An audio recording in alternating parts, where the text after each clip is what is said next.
Sometimes you're a fire, sometimes you're a ghost. Sometimes you can give me all the things that I love the most. Sometimes you're a queen, sometimes you're a curse, and sometimes a whole lot worse. Yeah, nobody's quite like you. Hello everyone and welcome to a end of season special of this Blue Hale Worldwide series here on Sean Does FM. I hope you are doing well. It's a vodcast sort of one today, so if you're not seeing my face on camera where I usually am in the bottom right corner, then that is why. Just thought that I'd keep my head out of the way of this one, as we may need the whole screen to show you guys what's going on as we look through our season. First off, we're going to look through our team stuff and our end of season review, all the stats and that sort of thing, see if there's any obvious areas that we can find from there where we need to improve going into next season. And off the back of that, we will also have a look around all the other leagues in this World Super League save, see who's going up, who's going down, and who won the cups and the likes of the Champions League, Europa League, all that good stuff. So if you are looking forward to this, then remember to go down below, leave a thumbs up on the video to let me know that you do enjoy this sort of thing. If you do, I'll keep this going throughout the rest of the series at the end of each season. Also, if you're new around here and like the look of the save based on what you see today, also hit that subscribe button and turn that notification bell on as well so you do not miss out when we get back underway in the new season the next time an episode drops, which would probably be a transfer special once we figure out what league we are going into, because we're still not sure exactly what league we are, and I've played a bit further through than you'll see in today's episode, and I'm still not sure what league we've actually been promoted to out of the second tier Major League Soccer one, so can't help you there yet. Not too sure what opposition we will have next year, but we'll find that out in the next episode, all things going well. But we'll start off in the inbox. We haven't actually got to the end of season review for our club yet in game, but we do have some awards, and two of them are of note. The Major League Soccer Player of the Season went to our left back, Louis Martins, who got 11 assists, 11 clean sheets, 35 appearances, a 7.27 average rating, the highest amongst our squad from those 35 games. He had a really good season for a player who quite early on we sort of thought we might need to upgrade in that left back slot. So for him to get player of the season of the whole league is a really great achievement. Our defense overall was quite good this year, and that's really well done to Louis Martins. So we've got the player of the season at the club here at Sporting Kansas City, so he should be quite useful to us going up to Super League One. And the other award that was won by someone at the club was the manager of the season, which went to us with the managerial points rating that they decide this on, just having us placed slightly above the second place team in FC Dallas and Luchi Gonzalez Junior FC down in third through Amaranto Pereira, a distant third after they fell off quite significantly in the second part of the season. But two awards for the club there, the player of the season and the manager of the season. The rest of these didn't feature any of our players, but we did have the best 11, and as you can see, it is heavily populated by Sporting Kansas City and Dallas players. So the top two teams, the promoted teams, the only player who isn't from one of those teams on the starting 11 anyway is Carlos Vela from LAFC out on the right wing, but we have Melia in goal. Really good season for him. Obviously, player of the season, Martins. Punchek, one of our centre-backs, getting into it. No midfielders, which is interesting. I thought one of them might have got a look in, but Daniel Shalloy out on the left gets in, and Alan Polito up top. So a good representation from us there. 5 of our players, 5 from second place Dallas FC, which was a little bit of a surprise to see them get second, truth be told, because we did play quite well against them. We felt like we were a significantly better team than them. There were a few other teams in the league who we struggled against a bit more than those guys, but they must have played well against those teams because they have 5 players in this team of the season, and they did finish second, so they're going to get promoted alongside us. And Carlos Vela, the only bench option from another team. We make our way down to the bench. There is one more Dallas FC player, 3 Atlanta United players, 4 Junior FC players, and I believe Salas from Club Necaxa is the other representation there. So a very good season on the whole for us. That's the awards out of the way. And what we'll do is we'll come back shortly for the end of season review, and then we'll get into some deeper stats looking at our squad. And we are up to the end of season review for our 2020 season. We won the MLS League, as you can see there in the middle of the screen. So our new arrivals transfer-wise this season, quite a few of these we didn't actually do the deals with. These were already loaded into the game back when Peter Vermeers was manager before we took over the club. But Isamat Miran was the new signing with the highest average rating, mostly bench appearances and reserve appearances from him coming in from Besiktas, but did a very good job with that 7.02 rating. One of the players that we did bring in on loan was Maximiliano Oliveira. He was a little bit ill-disciplined, getting a couple of red cards and giving away quite a few penalties as well. That's a little bit of an issue we might have at the back, which we will get to when we look at the team stats, but he played pretty well on the whole, a 6.97 average rating, 5 assists, but I don't think we're going to try and bring him in full time just because he was a little bit ill-disciplined and couldn't really do any better than what we already had at the club in Louis Martin. So we might go looking elsewhere and maybe try and bring in a better left back to do that backup role to Martins or to overtake him overall in the first 11. Remy Walter was a player who came in before we took over. He had a really good season in the advanced playmaker role, 6.89 rating, 4 goals, 11 assists, very solid on a free transfer. The other player that we bought in for a deal here ourselves was Alexander Tete. With the limited transfer budget we did have here, he was the main signing that we bought in. Mainly played for the reserves, but in that defensive midfield role, 1 goal and 1 assist is not a terrible outing for the 1.1 million we outlaid for him. 6.858 average rating, not too bad. We keep making our way down. Kendall McIntosh, backup goalkeeper. Gadi Kinder, the board were really happy with that signing. That was Pete Vermeers who made that. 9 goals, 2 assists, most of those coming later in the season when he did start to refine some of his form, but on the whole, looking for him to improve quite a bit next season. We'll keep him around unless a silly bid comes in for him, but hoping he can do a bit better being a 4-star rated player next season. Gadi Kinder. Cicero we bought in for not much money. He played quite a bit for us off the bench and in the reserve team for 325,000. I did mention earlier, a couple of episodes ago, in fact, that we bought him in for a free. We did pay a little bit of money for him, but I thought he was well worth the outlay considering what he did for us. 2 goals, 6 assists, 6.75 average rating, only okay. What I can tell you, because we've played a little bit in advance of this, or I have anyway, he is retiring at the end of the season, so we are going to need to replace Cicero as at the backup advanced playmaker midfield bench option. He's getting a little bit older at 36 years old, as you can see in the item that came up. He said he wanted to retire in his prime, spend more time with his family, so he won't stand in the way of that. Might be a chance to bring through Cameron Duke or someone like that a bit more now that we do have quite strong youth here at Sporting Kansas City. We keep making our way down. A few of the players that we bought in the mid-season transfer window, Hjalti Sigurdsson and Simon Adringra, didn't get a lot of game time, so a bit hard to judge those guys on what they did, and the same applies for Khalifa Ngongolo, who we bought in the first transfer window from St. Etienne. Definitely one for the future in the defensive midfield role. Played okay when he got limited first team opportunities, and a lot of these other guys were free transfers who didn't appear for the first team or who came in under Pete Vermeers before we took over. In terms of the outs, we only made 2 of these. Boris Pardo for €1,000 and Christian Duke for 450,000. That was, I felt, a decent deal considering his rating in the squad, and he was only really a reserve player. Played quite a bit for Guangzhou RNF and did okay for them, but he wouldn't have got used much here anyway. So that's the transfers.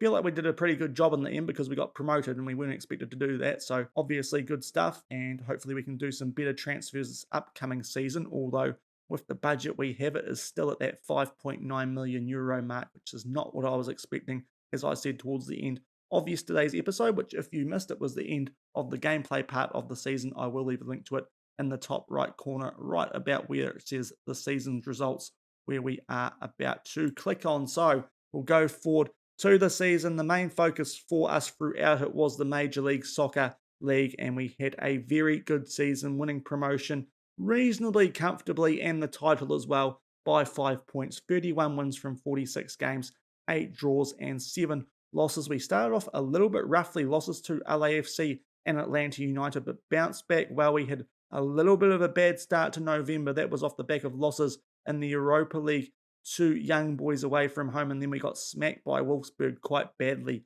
in the FA Cup, and those 2 losses against Atlas Guadalajara and Atletico San Luis came off the back of that, and we had a 4-run skid of straight losses, but we bounced back from that, and from there we're pretty good. The odd draw and loss off the back of that, but we did keep up pretty good form in the league throughout that and ended up getting promotion reasonably comfortably, 10 points over Atlanta United, and winning the title over FC Dallas by 5 points. Once we got our games in hand sorted out, we were looking fairly comfortable, and it was a good season for us. Had the top scorer in the competition as well, Alan Pulido, with 20 goals. In terms of the FA Cup, we did exceed the board's expectations by reaching the 7th round. They expected us to reach the 6th round. We got to that fairly comfortably with the first 2 wins. We're forced into a replay against the Pohang Steelers and got the job done there in the home leg, but then we took on Wolfsburg away. As I said, that was in November when we had that poor run of form, and they absolutely hammered us.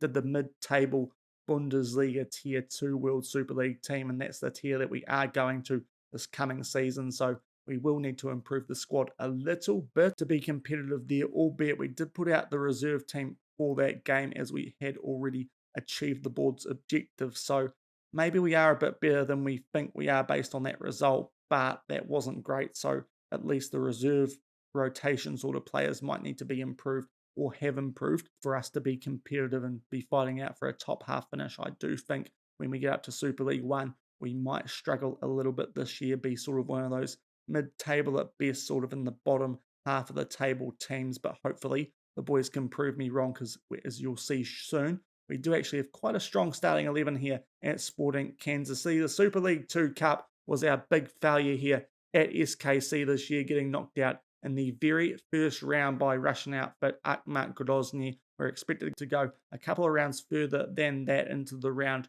of 64, I believe. So that was the one disappointment we had here at Sporting Kansas City, but we did have quite a good run in the Europa League. We had a few qualification ties to get through. We won all the games. We made our way through to the group stage. We were pretty up and down in that group stage. We got hammered by Derby County towards the end, but luckily bounced back with wins against Young Boys and Feyenoord to secure our place in the round of 64. A really good win away from home against PAOK of Greece, but then we blew it in the home leg, losing 2-0, and that is how we went out. But we were only expected to reach the group stage, so to make the knockouts was quite a good achievement. Indeed, on the whole, a really good season, achieved what we were expected to in 3 of 4 competitions, and in fact exceeded it in those competitions. Had a bit of a shocker in the Super League 2 Cup, but on the whole, the board very happy with what we did here on pitch this season at SKC. So we'll go forward to the moments to remember. The biggest win was a 6-1 win that we showed you guys not too long ago against Orlando City. 6-1, really good performance. The match to remember, I would wholeheartedly agree with this. We went away to take on Feyenoord. It felt like a big test for us back then, and we escaped with a 2-0 win thanks to a Daniel Shallowy double. And goal of the season came in that game against Wolfsburg, where we did get hammered, but Cicero, the player who is retiring, scoring a good goal with a bit of help from the underside of the crossbar from memory. A really good strike. I will leave the links to these games up in the top right as I've been talking if you want to go check those out. But I would agree with most of those things. The match to remember and goal of the season anyway. Can't really argue with the biggest win as well. So fair play for FM for getting those ones right, in my opinion. In terms of the finances, it would have been nice to get a bit more finance into the club, because then we might have a bit more of a transfer budget to work with. But seeing as we didn't have any figures to judge us on from last season, we can't really do too much and evaluate this too much. Shirt sold, Pulido top, followed by Russell, Kinder, Martins, and Busio. Good to see Martins up there after his good season. Our first choice 11 throughout the season for us. This is what we went with for the most part. It does look like the team that played most of our games, and for the most part, they were all thereabouts around the green ratings or just shy of it.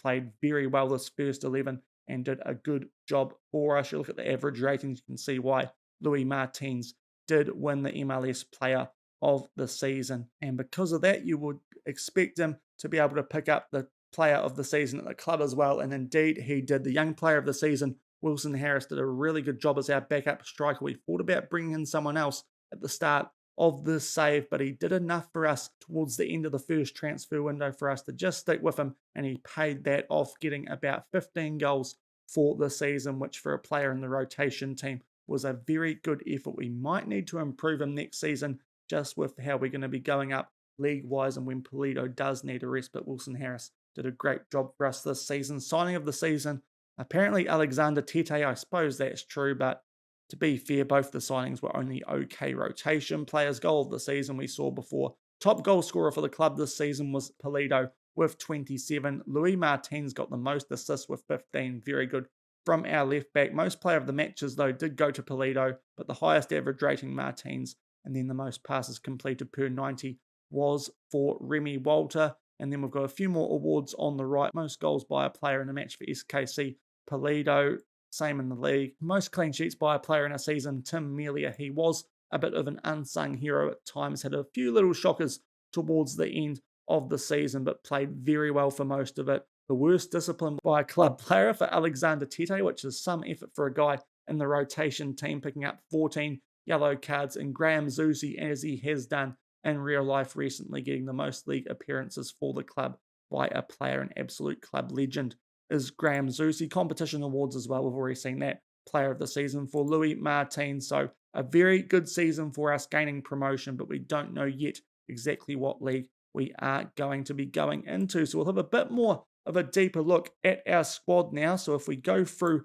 to the tactic and have a look at how we did line up, you can see our defence had a really good season. Only one player without a green rating there, and that's Graham Zusi, who was right on the brink of it. Our midfield a little bit further behind in terms of Sanchez and Walter, but you can see rating-wise they hopefully will be good enough to see us out in the Super League 1 tier. Gianluca Busio was a player who improved greatly throughout the season. 3 goals for him. He is going to be a star of the future for us. Should we be able to hold on to him? He was wanted by the likes of Man United, Arsenal and Tottenham earlier in this season, but that's gone away now, so hopefully we can keep hold of him. Our wingers' ability ratings did fluctuate throughout the season, but starting-wise, Russell and Shalloy, pretty good for us, getting quite a few goals and being just under that 7 rating. And then Alan Pulido up front, a very good striker, highest rated player at the club alongside Gutty Kinder, and one of our better ones with that 7.05 rating. We make our way down to the bench. Cicero, he won't be here next season. Neither will Oliveira probably, but he was quite good for us. Isamat Miran, the best of our backup centre-backs, but Graham Smith also did a decent job for us as well if we go down further, a 6.95 rating. Kendall McIntosh was okay when we needed him as the reserve goalkeeper. And apart from that, Wilson Harris, as I said, very good with those 15 goals. Jalen Lindsay, quite decent for a backup right back. Tete, pretty good. Cicero retiring, is one of the lowest ratings here, along with Kerry Shelton. So maybe that's an area we can improve on, and there's a reason for that, which I'll show you guys shortly. As well, as I said, Gutty Kinder, I felt like he improved more towards the back end of the season, and with that rating and the ability that he does have, I'm hoping that with less injuries next season, he can really show us what he's made of. And Espinoza is the player who ended up dropping down to be the backup for Gianluca Busio, the club captain. He had a pretty decent season in the end as well at 6.88. So on the whole, for the most part, the players that were in the main rotation and on the bench did a really good job for us this season here at SKC, and that is why we did win promotion. But we'll just have a look at the squad now, and what I want to show you guys is the expected goals per player, which is something that could potentially show us where we do need to improve. Now, obviously, this isn't going to help us defensively, but I felt like we were pretty good defensively anyway. We had the best record in the league for a long portion of it. We dropped down to having the third best defense, but as you could see by those average ratings, pretty happy with our defense. We'll have a look at the discipline shortly, because maybe that's the only area where we let ourselves down that way. But you can see here, based on the XG, Alan Pulido, very good season, outdoing his XG. Same for Wilson Harris. In fact, we keep making your way down, and most of these players have exceeded their XG, or at least matched it quite nicely, apart from one player. And as I explained before, we might need to look at relegating Kerry Shelton out of this first team rotation, because there he is with 2 goals with 7.6 XG, 73 shots overall. It was a really poor return from Kerry Shelton, especially when you look at him for a player who should be doing a bit better, considering he can also go up front. So I think that's the one area in this first team that absolutely needs an upgrade. He's valued at 5.5 million. We might even look at shipping him on, albeit he is an influential player, so that could be a bit difficult, but he is a player who I'm hoping not to use quite as much in the first team next season. We might have to bring in a better backup right winger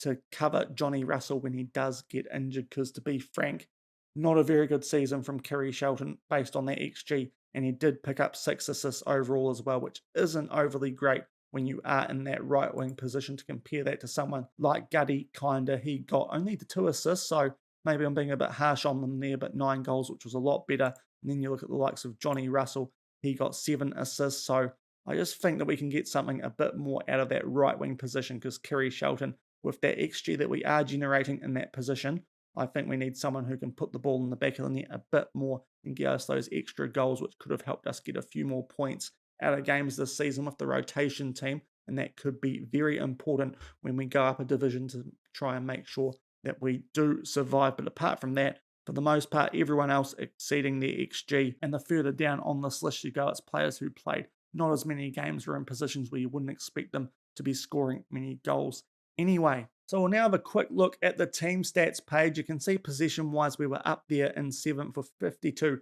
average possessions. Headers won, we're down a wee bit further there, which is actually quite surprising. I thought we were quite decent at the back, down in 18th, but truth be told, I don't think that's an overly important stat when you look at how good our defence was. Headers won ratio, we were quite good, so I don't mind us not winning as many headers as long as we're up in a fairly good position here, albeit maybe that's an area we could improve in, but pretty happy with our defence, how they played this season. As I already said, we weren't actually that high up on the most yellow cards, which is a bit surprising. We're all the way down in 16th with 58, but I do think a few players in particular, the defensive midfielders, for example, picked up a large proportion of those just off the role that they do play, but that's not actually as bad as I thought it might be. So quite pleased to see we're quite a way down on that yellow card rating. In terms of red cards, in the league anyway, we weren't actually that bad with 2 red cards, but I tell you what, our wing backs did pick up a lot of the red cards that we got both in this competition and the Europa League. More importantly, I remember Maxi Oliveira, I think, picking up 2 red cards in that competition. I think both red cards in the MLS actually went to Graham Zusi. So maybe our wing backs just need to be told to stay on their feet a bit more, but it hasn't been an issue that I've had too much with this tactic before. So we might have a look at that next season if we start picking up more red cards in that position, and we'll also see what we do in the transfer window as well. That's the one area that I'm just a little bit concerned about, the amount of cards, penalties, and ill discipline we were showing in the wing back positions. Points per game, obviously, with us winning the title, we're going to be top of this, not an overly important stat. We make our way down further, and a lot of this sort of stuff is things that I wouldn't consider overly important going into next season. Games scored in a row might be, and we have 15 games where we scored goals in a row. That's obviously a big reason why we did have such a good season. Overall goals and goals per game, we were quite high. Expected goals, not up there, but we obviously did quite well being in third as well, so very clinical with the chances we did have.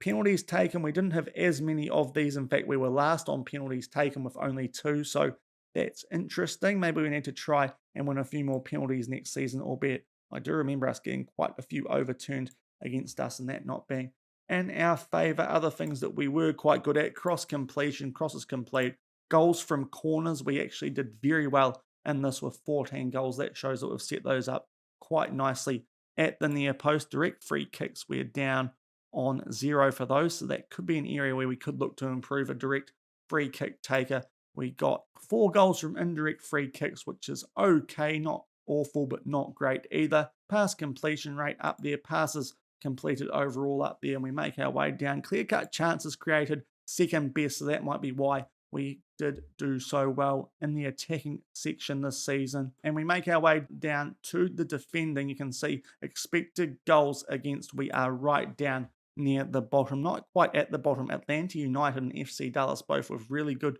defenses. We were up there a little bit more, so maybe our defense could use a little bit more improvement than I thought, but with our attack firing as well as it did, that's obviously the reason that we did so well in the league. Conceded from corners, we are tied for 4th with 3 goals conceded from corners, and that's 4th best, in fact, not 4th worst, so that's not too bad. You go down there, some teams like Real Salt Lake have had an absolute shocker this season with 11 goals conceded from corners. Direct free kicks, no goals conceded from those, which is very nice. And on the whole, it was a very good season for us. Maybe just that one area that we need to improve, as we went through before. Kerry Shelton just not quite clinical enough in front of goal for mine with the XG he created, and maybe just try and improve the discipline and get our wing backs to stay on their feet a little bit more at times so that we don't pick up those yellow and red cards, more importantly, that did cost us a little bit at times during the season. Having a quick look at some of the player stats, Alexander Tete with 10 yellow cards in the league when you only play 13 games starting, 8 extra off the bench. That isn't great, but I think that's just something that happens in the defensive midfield role. So here's the only player of ours on that list. Red cards, indeed, it was Graham Zusi picking up both of our red cards in this competition. I'm pretty sure it was Maxi Oliveira with 2 other red cards in the Europa League. So that's an area that Zusi could definitely improve on, letting us down a few times there. But on the whole, he did have a really good season, did Zusi, but that kind of backs up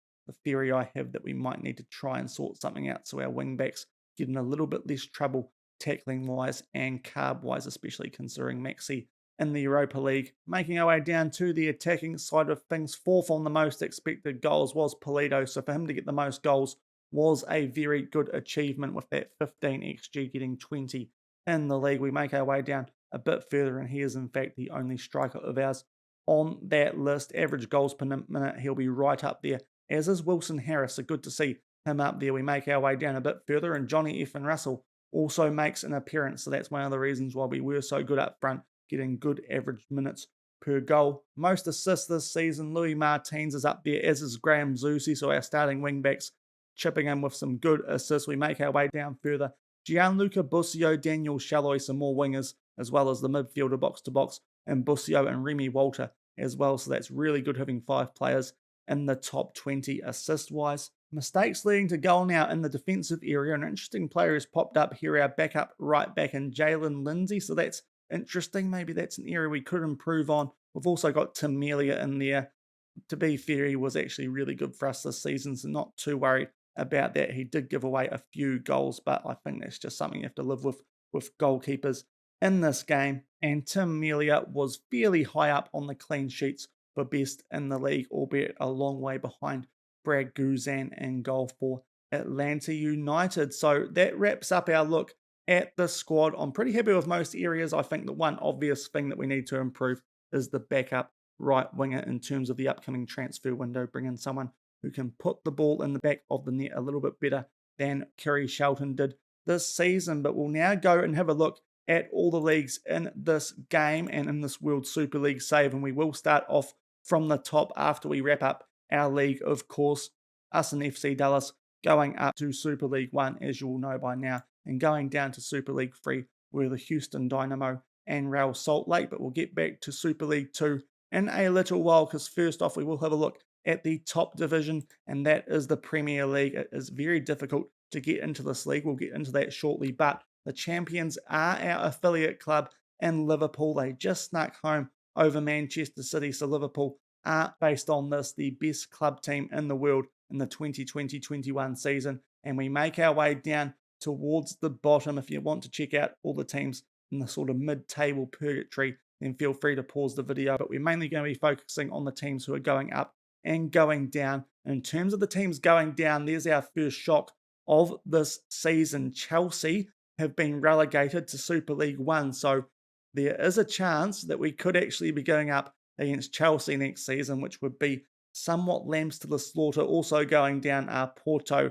and Benfica, who couldn't really match it with the other teams in that Premier League division, but very interesting to see Chelsea going down below the likes of Arsenal and Tottenham, which is a little bit unrealistic, but yeah, obviously Thomas Tuchel in game did not do a very good job with Chelsea, and in fact they've gone back to Maurizio Sarri in game, so that might explain things even further. But yeah, not a great season for Chelsea. They are a surprise relegation back down to Super League 1. Now we're going to have a look at Super League 1. Now there are 6 leagues in this division, and there's already a spoiler there on the 15th of May. With those 6 league winners cannot go into the free spots that will fill up the Premier League relegation spots. So what they do is have a playoff for different league winners. And as you can see, Everton, Red Bull Leipzig and Lazio were the teams that won those playoffs and will be promoted to the Premier League. So if you win your Super League 1 division, you are not even guaranteed of earning your way up to that Premier League. So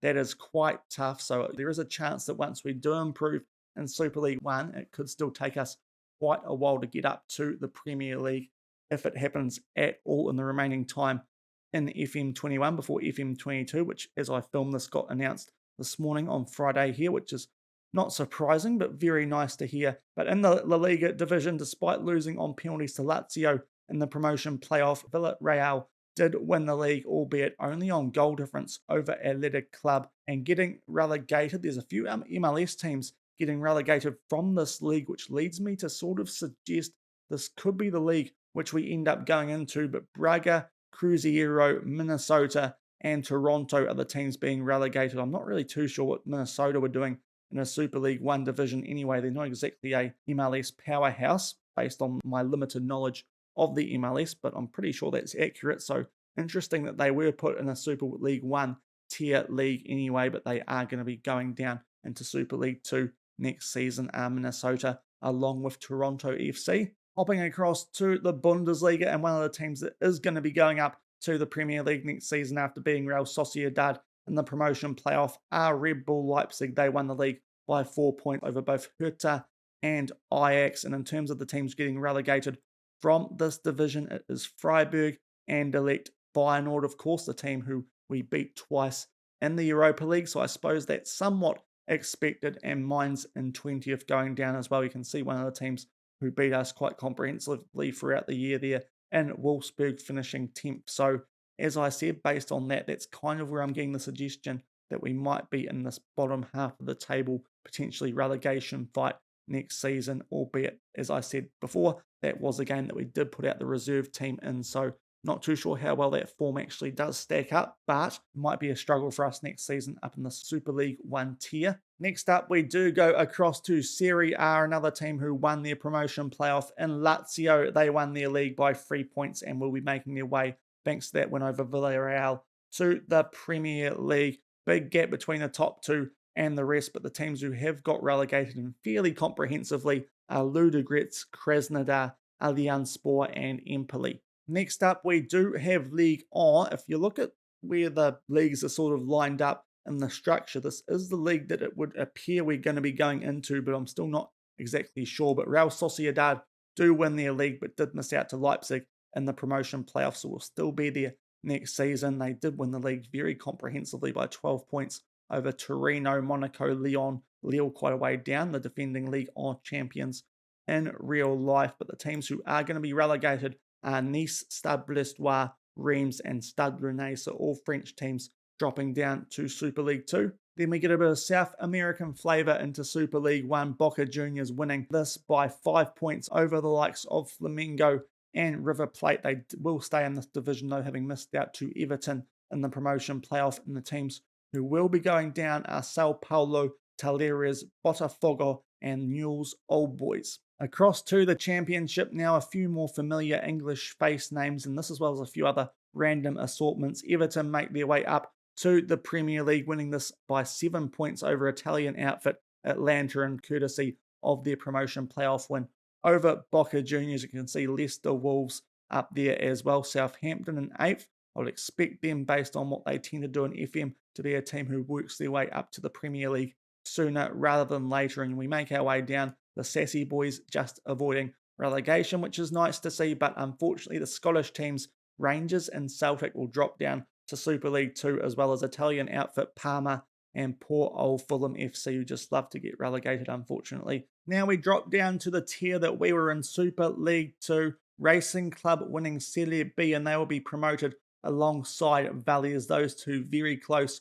throughout the season based on what you see there. And the teams who are going to be going down to Super League 3 are Colo Colo and Universidad Cesar Vallejo. Next up in Super League 2 is the Bundesliga 2. Stuttgart won this very comfortably, so they go up to Super League 1 as champions, and Arminia Bielefeld go up as well, which looks like quite a decent achievement for them, being the likes of Sparta Prague. And we make our way down, and the teams going down to Super League 3 from this division: Leindorf, Altec, and Erzgebirge Aue. Next up in Super League 2 is the Eredivisie Osijek. Win this reasonably comfortably. Both the teams that got promoted that did it very comfortably in this league, with Cologne also going up alongside them. And the teams that are going to get relegated, some interesting English teams in amongst this division, but it is Golica and Scottish outfit Motherwell dropping down to Super League 3. Popping across now to La Liga 2, and Real Zaragoza are the champions with exactly the same points that we got, 101, and the other team going up to Super League 1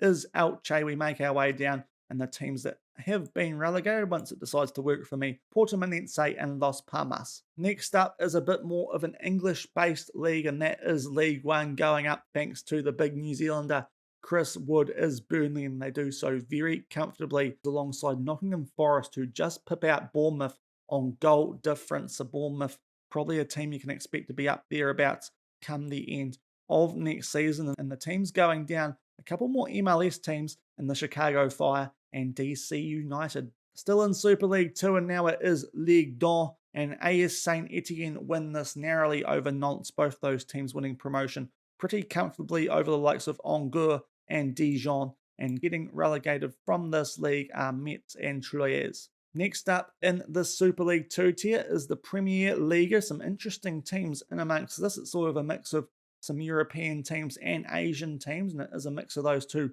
going up to Super League 1 as Trabzonspor won the league fairly comfortably, and Beijing Guan just as comfortably finishing in second, and the teams getting relegated from this tier. And 12th, you can see Akmat, who knocked us out of the Super League 2 Cup, but the other teams going down are Dnipro 1 and the Suwon Blue Wings. Now across to the Primera Liga, Bragantino and Coletiba are the teams that win promotion, both very comfortably. Bragantino absolutely walking the league, it would appear, and the teams going down from this division, FBC Malga and Sport Boys of Peru. And we are still in Super League 2, and the Pro League winners were Monza just over Ghent, who beat Genk to promotion on goal difference, and the teams getting relegated, Royal Excel Mouscron and Pordenone. Next up is Serie B, so we are still in Super League 2, getting out of this Olympiacos quite comfortably winning the league over Galatasaray. The teams who will be relegated are Avai and CSKA Sofia. And over to the Super League now, Midtjylland and Copenhagen winning this division, which is quite Nordic, it has to be said, and the teams who are going to get relegated are FK Partizan and Pogon Zesnian. And finally, we make our way down to Super League 3. So first off here, we have the Allsvenskan, and it is Brann, Elfsborg, and Göteborg who have made their way up to Super League 2, the teams who are going to get relegated from this league. Jagiellonia, Bialystok, Hearts,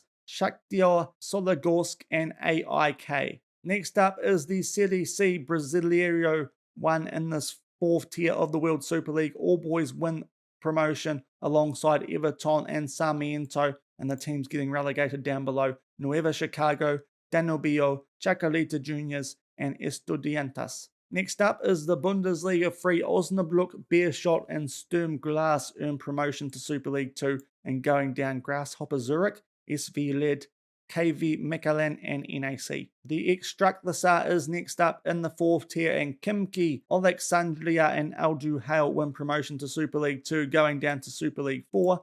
Botasani, Hercules, Sepahan, and the Hybe China Fortune. Next up, La Liga 3, San Martin, Chapecoense, and FC Warriors all going up to Super League 2 and making their way down. Supersport United, Guarani, Independiente Rivadavia, and Nacional. So some familiar names to us there from our Hexagon Challenge earlier this FM. League 2 still in Super League 3, and New York City FC go up to Super League 2 alongside English outfits Preston and Barnsley. The teams going down: Ipswich Town, Navarra, Crew Alexandra, and Kilmarnock. League 3 next up, and Gil Vicente, Real Oviedo, one of my teams, so good to see them going up to Super League 2 alongside Lex OS, and the teams who are going to be relegated from this division: Académico de Visio, Racing Club de Ferro, Sampaio Correa, and Chambly Tele. Serie C is next up, and one of the teams who has recently, in real life anyway, been promoted to Serie A is Venezia. They make their way up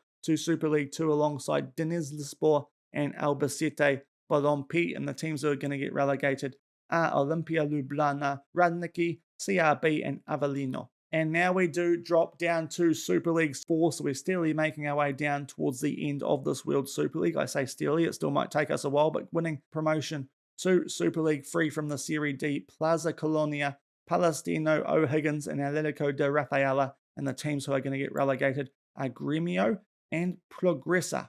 Bundesliga 4 now, and the teams who are going to get promoted to Super League 3 are Donetska, Streda de Grafschap, Slovan Liberec, and Bohemians Praha, and the teams who are going to get relegated. Hopefully I'm not butchering too many of these names, but no doubt I have apologies if I have, but it's Teplica and FC Eindhoven going down to Super League 5. The Elite Serien is next in Vorskla, Dynamo Minsk, HJK, and AC Horsens have been promoted to Super League 3, and the teams who are going to get relegated down to Super League 5, Dynamo Brest and Tambov.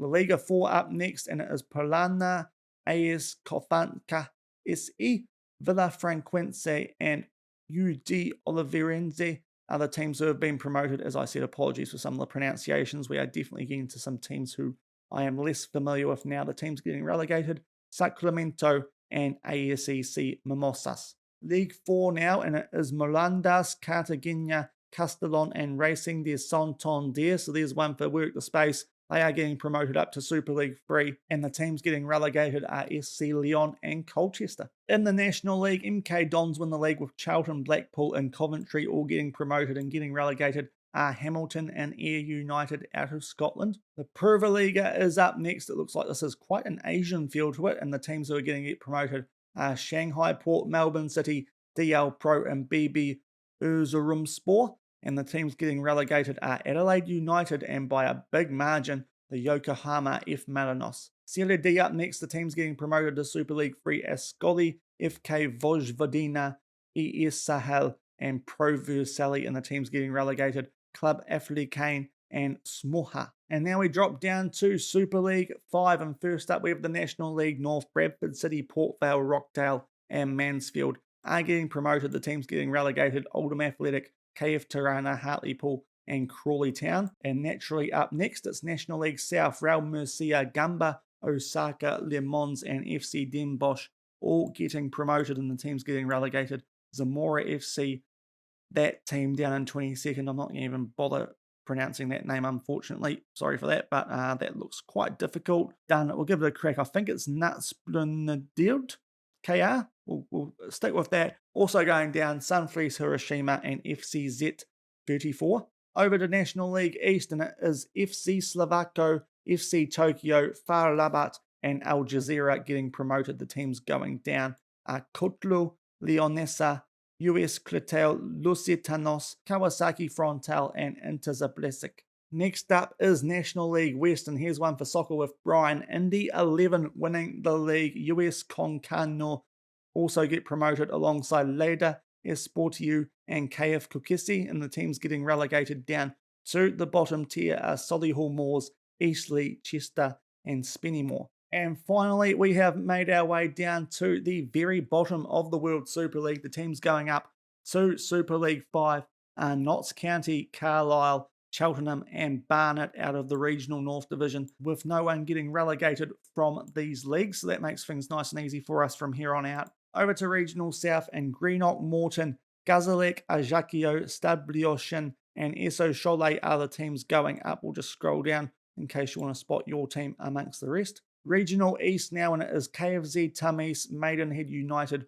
Weymouth, and Hampton and Richmond who are the teams who will be going up. Over to Regional West, and FC Aniki, Fylde, Darlington, and Kingsland Town all go up to Super League 5. And that is the leagues all wrapped up. So what we're doing now is going through the cups. You can see Bayern Munich ended up winning the FA Cup on penalties over AC Milan. Next up is the FA Super Cup. Not exactly sure how they determine who gets in this game, but either way, Liverpool did beat Arsenal 3-2 in extra time. Next up, we have the Top Division Super League Cup. This was for the very top teams, as well as Super League 1 teams, I would imagine, based on the fact there's no Super League 1 Cup. And Paris Saint-Germain taking this out over Liverpool 3-0. Down to what was our division, and RC Lens beat Stoke 2-0 in the Super League 2 Cup. Super League 3 Cup, and AGF defeat Municipal on penalties after a 0-0 draw in extra time. The Super League 4 Cup, and Institute doing exactly the same thing over Dinamo Bucharesti. The Super League 5 Cup also went to penalties, this time 1-1 in Virtus Flankavia defeating Red Star FC. And in the Super League 6 Cup, Cheltenham defeated Gazalek Ajaccio 2-0. And now we go on to the big continental type competitions in this World Super League. The UEFA Champions League, rather surprisingly, won by Gladbach 1-0 over Barcelona. The Europa League, would you believe it? Sevilla win it yet again. Somehow they are in the Europa League in this save as well, and they keep their ridiculous record, which they have in real life, going in Football Manager land, beating Norwich 2-2 after penalties in the Europa League final. The Europa League 2 went to extra time, but Toulouse defeated Copenhagen 3-2 after extra time. And the UEFA Super Cup, of course, this is actually still a real-life competition, so this is based on the teams that won the Europa League and Champions League in real life at the end of last season. And of course, that was Sevilla and Bayern Munich, and Sevilla defeating the Germans 2-1. And that does it for this end of season wrap up video for season 1 here in the Blue Hell Worldwide Save. Hopefully you guys did enjoy it. If you did, then do make sure to let me know down below through a thumbs up on the video or through a comment as well. They are greatly appreciated and do help with the YouTube algorithm. When we'll come back next time, we'll probably do a transfer window special and let you guys know exactly what league we're in, as we haven't quite got that far in game yet. And also we are in the middle of the Euros as well, so we can give you guys an update on those as well if you'd like. Daniel Shalloy is away with Hungary for those at the moment, but I don't imagine that team is going to be hanging around the Euros too long. But if you did enjoy today's episode, I know it was a big one, but hopefully you guys got some interesting information out of that and spotted your club in amongst all those teams who are going up and down. Then please do remember to go down below, leave a thumbs up on the video, and if you haven't done so already and want to keep up to date with this World Super League save at Sporting Kansas City, also hit that subscribe button and turn that notification bell on as well. But until the next time I see you, we'll get into some more normal type of Football Manager content with some transfers and maybe a game as well. Thank you very much for watching. Keep on keeping on, and I will see you then. Cheers.